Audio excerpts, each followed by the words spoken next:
Good day, everyone, and welcome to this week's edition of the Vise Squad, brought to you by the Anadramas Fly Company. This week, we're going to tie a little nymph called the BatMan Nymph that River Bum Fly Fishing posted last week sometime. Rick saw it and fell in love with it, as he is a ginormous Batman fan. So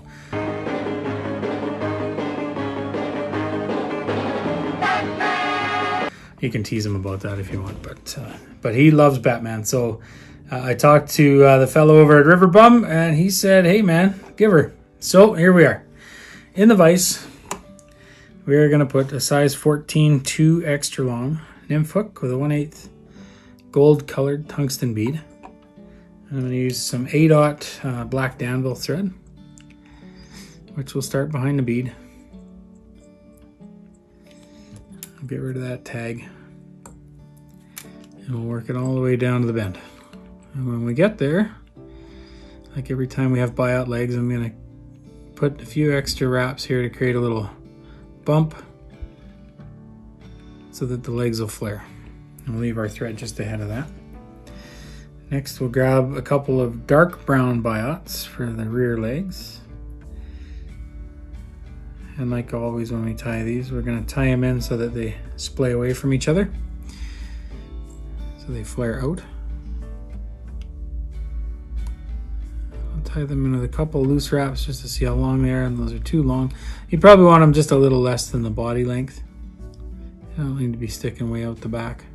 So something like that, that's probably pretty close.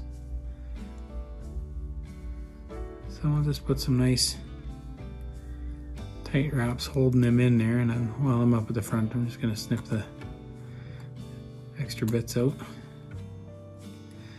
And I'll just cover over that with some thread wraps. And we'll work our way towards the back. And you don't want to pull too hard on them because it will cause them to twist even though they're already tied in. It'll get them going funny directions. So what you want to achieve is to have them splayed out like that. So we'll just clean that body up a little. Work our thread to the back. And leave it there. Next, we'll dub the body.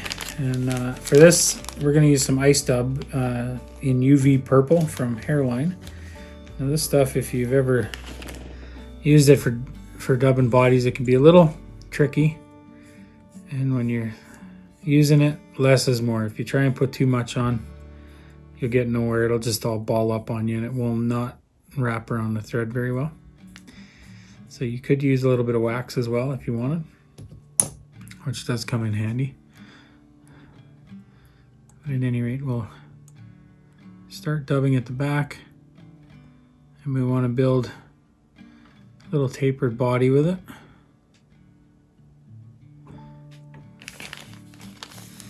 I'll grab another little pinch here.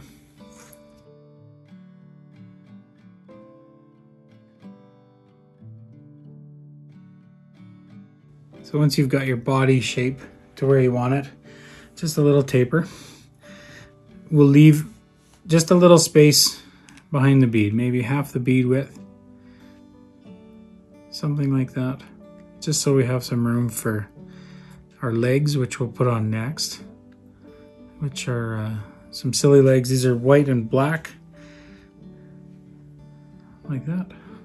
So I've cut just a piece off and split it in half off the bundle of them.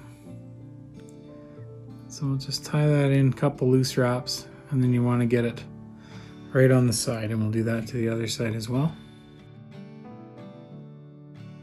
Now what you don't want to do is be pulling too hard, because it could cut them in half, and it will bend them in all sorts of weird ways that you don't want. What else I'd recommend not doing is getting that thread so far up the hook shank that it goes behind the bead, because then your legs they won't want to sit straight. They'll want to sit more to the back like that. So what you want to do is create a little bit of a thread down there. Yeah, see, that's done that. I can force it back with the hackle here, which we'll tie in next. What I've done is I've grabbed, if I can find it here, I've grabbed one of the longer feathers off of my dry hackle. off the back end of it. And they're always quite large feathers towards the back side of the hackles. So I'm going to use one of those. And what I'm going to do is I'm just going to peel the fibers forward on just the tip of the feather. And I'm going to tie it in with the shiny side up so the curve is down. So I'll try and tie that right on the top there. I want my thread running between the legs. Like so. And then I'm going to leave my thread behind the bead. And I'm going to leave that tip in there for now. Just because if I snip it, they do like to pull out. So I can cut it out after. Next we'll just start wrapping this around, and you want it to run right between the legs.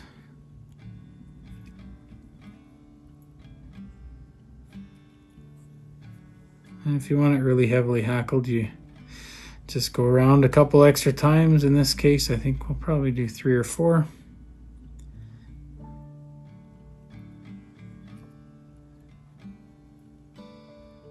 And just gently work it around. Like so. And then I'm going to finish that just in front of that leg. And we'll grab it with our thread. And then we'll snip it off. And then we can reach in. Sometimes you can pull them out. We'll reach in with our scissors and snip out of there. Next, I'm just going to put some extra thread turns in behind the bead to help force that hackle to lay back. Like so.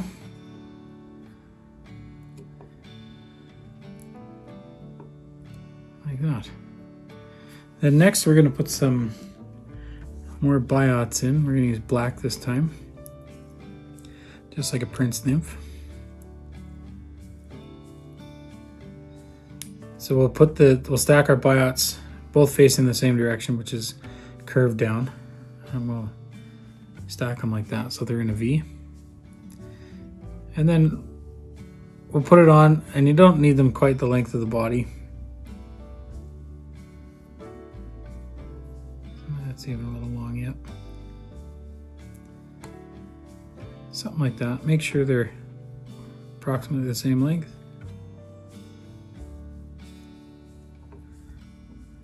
Like so. And what I like to do is hold it like that, and I'll put my thumb on it. And I'll do 2 or 3 loose wraps and then pull them down, and that seems to help keep them in place a little better. They don't like to twist around so bad.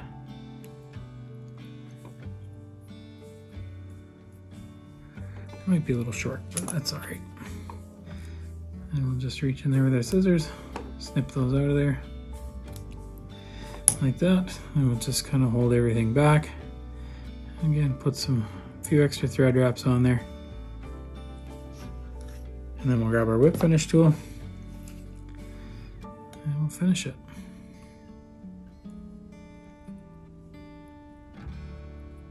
Like so. A little dab of head cement or some UV on there would hold that knot nice. Finish it perfectly. Now the last thing we're going to do is just cut our legs to length. And that, I guess, is really all personal preference, but the way I do it is I'm going to roll it forward, and I'm going to cut it about the length of the hook, length of the body, and then I'll just transfer that length to the back legs, more or less. So there we are, little BatMan Nymph. Thanks again to River Bum Fly Fishing. I really appreciate you being gracious enough to say yes to let me tie this guy. And next week I'm going to work on a robin one, I think, because BatMan needs his sidekicks. So I'll see what I can come up with in the next few days here and come up with a little robin nymph to go along with this guy. At any rate, thanks for watching, everyone. If you enjoyed the video, please hit the like button. If you're new to the channel, please hit the subscribe button and the bell beside it, and you won't miss any of our upcoming content. Thanks to our sponsor, Anadramas, and thank you to Rick for all the hard work you do. If you're interested in looking at Anadramas' gear, which I really enjoy using, I think it's fantastic stuff, you can check out fishingandoutdoors.ca for our Canadian customers and .net for our American customers. You can there's a link on there. You can shop through the store and see all their gear. At any rate, until next week, everyone, have a great week. Thanks a bunch.